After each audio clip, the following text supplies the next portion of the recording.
জেনে শুনে বিষ পান করেছে তারা। যে আমেরিকাতে প্রতিবাদ করা, ইউরোপে প্রতিবাদ করা আর মধ্যপ্রাচ্যে এক না। তারা জেনে শুনে প্রতিবাদ করেছে। এই 357 জন এবং যেই 357 জন আপনার মুক্তি পেয়েছে তাদেরকে আমি মনে করি একটা রাষ্ট্রীয় সংবর্ধনা দেওয়া দরকার, যে এইরকম একটা ঝুঁকি নিয়েছে। এবং অবশ্যই তাদের ক্ষতিপূরণের দাবিতে, যেটা আমি বলছি, মুর্তজার খুবই ভালো রিলেশন, এই মন্ত্রণালয়ের দায়িত্বে আছে প্রবাসী কল্যাণ, বৈদেশিক কর্মসংস্থান আমাদের আছে। তাদের জন্য আমরা সম্মিলিতভাবেও কিছু করতে পারি। একটা চিঠি তাদের পক্ষ থেকে দিলে মুর্তজা ভাই সেখানে যদি চিঠির ড্রাফট করে, আমরা সবাই স্বাক্ষর করে দিলাম, যাতে তারাও খুব গুরুত্বের সাথে দ্রুত সময় বিবেচনা করে। এবং সর্বশেষ আমার কথা হচ্ছে যে আমাদের প্রবাসী শ্রমিকরা দেশের বাইরে যেতে একটা পাসপোর্ট করা থেকে শুরু করে পদে পদে দালালের আপনার ধান্দাবাজির শিকার হয়।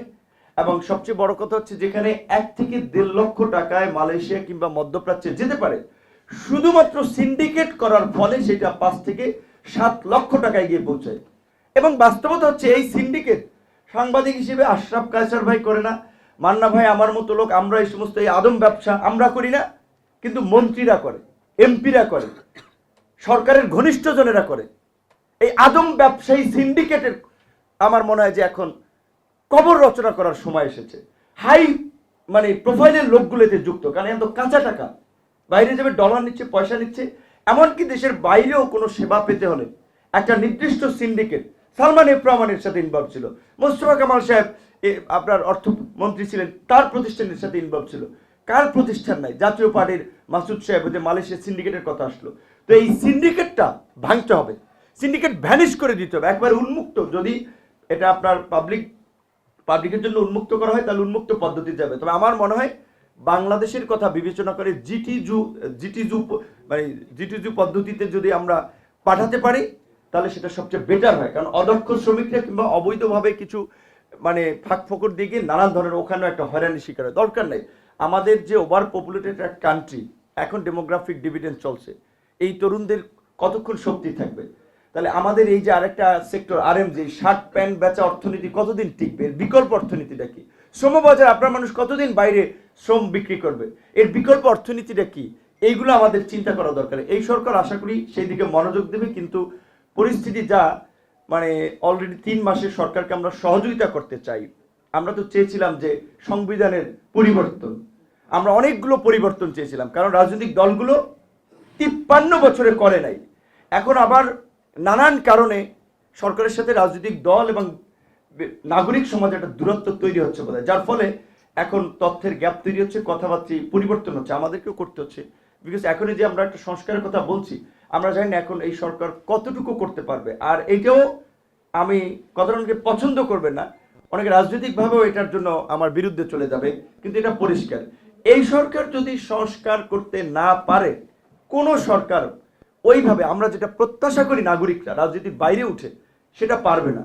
সুতরাং সরকারকে বলবো, আপনারা রাজনৈতিক দলগুলোর সাথে সম্পর্ক ধরে রেখে, নাগরিক সমাজের সাথে সম্পর্ক ধরে রেখে, জন আকাঙ্ক্ষাকে ধারণ করে সংস্কারের পথে এগিয়ে যান। সংস্কারটা আমাদেরকে করতেই হবে। ধন্যবাদ। মিডল ইস্টের 4টা দেশে আমি গিয়েছিলাম, ওমান, দুবাই, কাতার, সৌদি আরব আর সংযুক্ত আরব আমিরাত। 4টা দেশে গিয়েছিলাম। একটা দেশে ভালোভাবে সফরটা সম্পন্ন করতে পেরেছিলাম, কাতারে প্রথম। দ্বিতীয় এবং তৃতীয় যেখানেই গিয়েছি সেখানে ওই প্রোগ্রামে ঝামেলা করার জন্য, মারামারি করার জন্য, কিংবা প্রোগ্রামটা গন্ডগোল পাকানোর জন্য নানান ধরনের একটা তৎপরতা লক্ষ্য করেছি। এবং অনেক ক্ষেত্রে মিডল ইস্টে হয়তো সবাই জানে না, এখানে আমাদের নেতৃবৃন্দ বা আলোচকরা জানে, আমি দেখেছি যে রাস্তায় একবার একটা মার্কেটের সামনে গিয়েছিলাম, বাঙালি মার্কেট, অনেক লোক একেবারে ক্রাউড হয়ে গেছে, সড়ক বন্ধ হয়ে গেছিল। একজন পুলিশ আসছে শুধুমাত্র একটা গাড়ি নিয়ে, সমস্ত লোক যার যার মতো ফাঁকা। বিকজ তারা বুঝতে পারছে ক্যামেরা আছে, প্রযুক্তি এতটা ওদের মানে নিয়ন্ত্রিত, এই রাস্তাঘাট কিংবা মার্কেট সবাই কিন্তু পানিশমেন্টের আওতায় চলে আসবে। যাই হোক, পরে ওরা বুঝিয়েছিল যে সে বাংলাদেশের একজন রাইজিং লিডার, তাকে মানুষ ভালোবাসে, পছন্দ করে, এই জন্য এসেছিল।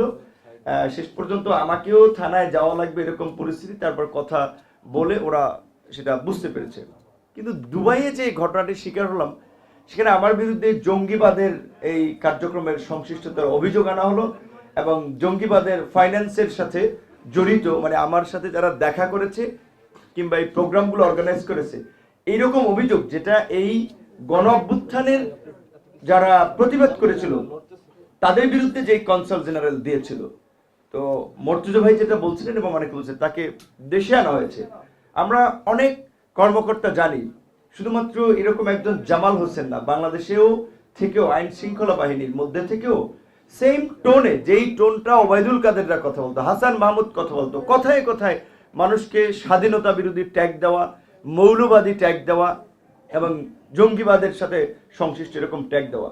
আরেকদিন আমি 2021 সালে আমাদের একটি প্রোগ্রামে, তখন রমনার ডিসি ছিলেন সাজ্জাদ হোসেন, ভদ্রলোক দেখতাম নামাজ কালাম পড়ে, তার মানে একটু ধার্মিক লোক। তো অন্য একটা মানুষ সম্পর্কে তো অপপ্রচার প্রপাগান্ডা আপনি করতে পারেন না। আমাদের একটা মিছিল ছিল এবং সেও সম্ভবত ঢাকা বিশ্ববিদ্যালয় থেকে পড়াশোনা করেছে। আমি তখন রানিং ডাকসুর ভিপি, আমরা মিছিলটা করলাম, সে দেখলাম এসে তার ফোর্স নিয়ে যে এটা কিসের মিছিল, এটা জঙ্গি জামাত শিবির, এদেরকে পেটাও।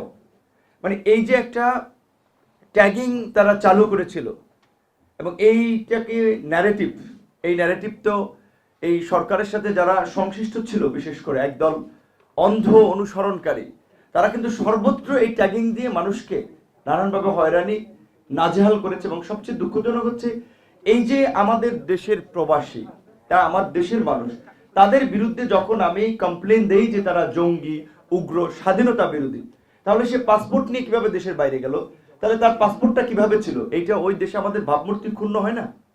তাহলে এই রকমের দেশের ভাবমূর্তি তো প্রকৃত অর্থে গত 15 বছর এরা ক্ষুণ্ণ করেছে। বিএনপি কিংবা জামাত করার সুবাদে কত মানুষকে নানানভাবে হয়রানি করেছে। তো আমরা চাই যে এই সরকার অন্তত একটা নতুন ব্যবস্থা, সমঝোতার পথে হাঁটবে, যে ভবিষ্যতে আমি চাই না যে আওয়ামী লীগ করার কারণেও কিংবা অন্য কোনো দল করার কারণে প্রবাসীতে আমাদের যারা দূতাবাস কনসুলার থাকবে তারা এই ধরনের একটা পরিস্থিতির শিকার হোক। কারণ দেশের বাইরে তো তাদের কেউ নেই, এমবেসি বা দূতাবাস তাদের অভিভাবক, একমাত্র প্রতিষ্ঠান। তারা যদি তার নাগরিকদেরকে ওন না করে তাহলে তার যাওয়ার জায়গাটা কোথায়? তো এটা বললাম এই কারণে যে আমি কোনো প্রবাসী দেশের বাইরে এবং দেশের বাইরে এই বিভাজন এবং বিভক্তি আমরা দেখেছি। আমাদের দেশের প্রধানমন্ত্রী গেলে এন্টি পার্টির লোক যারাই থাকে কি কুরুচিপূর্ণ ভাষায় স্লোগান দেয়, এটা উচিত না। দেশের প্রধানমন্ত্রী, রাষ্ট্রপতি কিংবা এবার আমাদের ডক্টর মোহাম্মদ ইউনূস গেল, তার এমন কোনো মানুষ আছে যে তাকে সম্মান করে না তার কর্মকাণ্ড, ব্যক্তিত্বের কারণে, তার গুণের কারণে আন্তর্জাতিক মহলে সম্মানিত। খুবই দুঃখজনক কিছু লোককে দেখলাম, পড়াশোনা পারিবারিক লেভেল নিয়ে নিশ্চয়ই আমাদের সন্দেহ আছে যে কোনো ভদ্র পরিবারের সন্তানরা যাদের ভালো শিক্ষা আছে, এই ধরনের মানুষকে ঘুষখোর, যেটা শেখ হাসিনার ন্যারেটিভ ছিল, এবং কি বাজে ভাষায় তারা কথা বলেছিল। তো আমি বলবো প্রথমত বাংলাদেশি হিসেবে দেশের মধ্যে যাই করেন দেশের মধ্যে করেন, মারামারি কাটাকাটি আন্দোলন সংগ্রাম দেশে করেন, বাইরে সবাই বাংলাদেশি হিসেবে থাকেন, দেশের প্রশ্নে, দেশের মর্যাদার প্রশ্নে। দ্বিতীয়ত আজকের যে বিষয়টি আলোচনা হয়েছে, আমার কাছেও তাদের একটা প্রতিনিধি গিয়েছিল, আমি জানতে পারিনি, 2-3 দিন আগে জানতে পারলাম যে আরো 300, আমার কাছে বলেছিল 74 জন, এখন জানলাম 357 জন। এখন আমরা জানি না তাহলে 57 জন মুক্তি পেয়েছে, নিশ্চয়ই সরকারকে ধন্যবাদ দিতে হয়। মধ্যপ্রাচ্যের আইন কানুন এত কঠোর রাজতন্ত্রের কারণে সেখানে 57 জনকে মুক্ত করেছে। এখন এখানে বাকিরা কেন মানে জেলে রইল? তাহলে কি তথ্যের গ্যাপ ছিল? আশা করি সরকার সেই দিকে মনোযোগ দিবে এবং ব্যক্তিগতভাবে মর্তুজা ভাইয়ের কানেক্টিভিটি আছে, আসিফ নজরুল থেকে শুরু করে প্রধান উপদেষ্টাকে রিচ করার আমাদের আছে, এখানে সবারই আছে।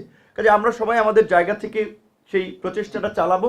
এবং সবচেয়ে বড় কথা, মর্তুজা ভাইয়ের কথা বলেছি, কথাটা অনেকে হয়তো খেয়াল করে নেই, যে এই প্রবাসীদের অনেকে ওখানে প্রতিষ্ঠিত ব্যবসায়ী ছিলেন, ভালো টাকা পয়সা ছিল, দেশেও তারা পাঠাতেন, তাদের উপরে বিভিন্ন প্রতিষ্ঠান পরিবার নির্ভরশীল ছিল। এখন তারা শূন্য হাতে ফিরে এসেছেন।